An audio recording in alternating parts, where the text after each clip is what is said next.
class, welcome to week 12 of History of the World from 1500 to present. And this week I want to make you aware that first our course dates are obviously Monday, November 14th, and our end date for this week is not until next Tuesday, November 22nd. So you have a good deal of time to get the work done for this week.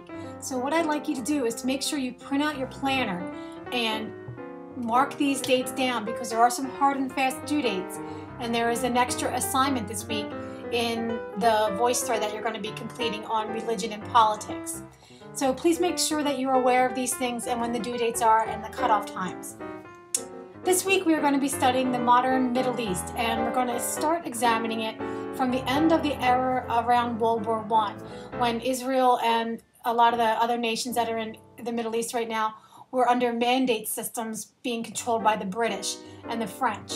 So we're going to go back in time a little bit to what you've already studied, and your knowledge of the World War I era and imperialism itself will help you understand this time period a little bit better. We're going to be specifically looking at a few nations in particular, like Egypt, Israel, and we're also going to be looking at Iraq and discovering, kind of getting the history behind why Iraq is such a kind of a place of turmoil, and now that Obama has called for the pullout of the troops and the ending of the war there, reading this article that you're going to read, it should bring some understanding to that decision and kind of explain why we got involved in there in the first place and what the history of Iraq has been. It's something that a lot of Americans don't really know a whole lot about, is why the trouble that Iraq was in prior to us getting involved. So this should give you some historical background and some depth of knowledge to our time that we've spent in Iraq over the last 10 years, and give you a good kind of breadth of knowledge as to what Iraq has been like prior to our involvement. We're also going to be examining the modernization efforts of a lot of nations that I've just mentioned, like Egypt and Israel. So please pay attention to those things as you're reading your textbook this week. As you've done in the past, you've done a week 3 voice thread and a week 6.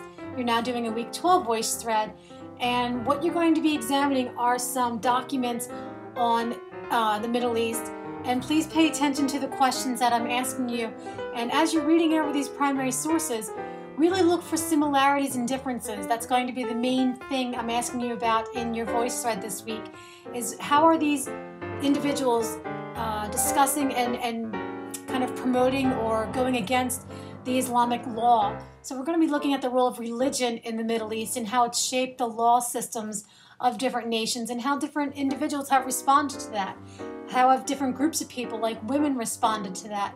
How have some nations kind of begun to modernize but also accept and maintain their Islamic traditions, where other ones have kind of totally secularized? So you're going to need to pay attention to those subtle differences, and you're going to be commenting on the voice thread. As usual, there is a primary source paper this week, and there is a discussion board. So please make sure you know which group you're in and you are completing that assignment that you need to do. There's also a quiz, and there's a study guide for it. So please make sure that you are using that study guide. Your quiz grade should be improving as we're getting closer to the end of the semester. You should be able to utilize that study guide to help you get a passing grade on the quiz. And as always, I'm here to help you. If you need any guidance or you need some feedback, please email me questions or comments.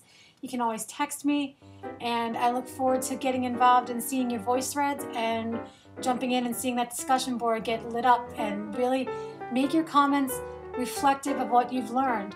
Also utilize the web links, and a number of you have over the semester here have emailed me different links or different YouTube videos that you found. Keep doing that. Show me that you are getting involved and you're interacting with this history. That is really kind of what my goal is in the course, is to get you excited about and really participating in the discovery of the history out there on the web. So I look forward to being involved with you this week, and good luck with week 12, and I hope everyone is getting ready for a nice Thanksgiving short vacation.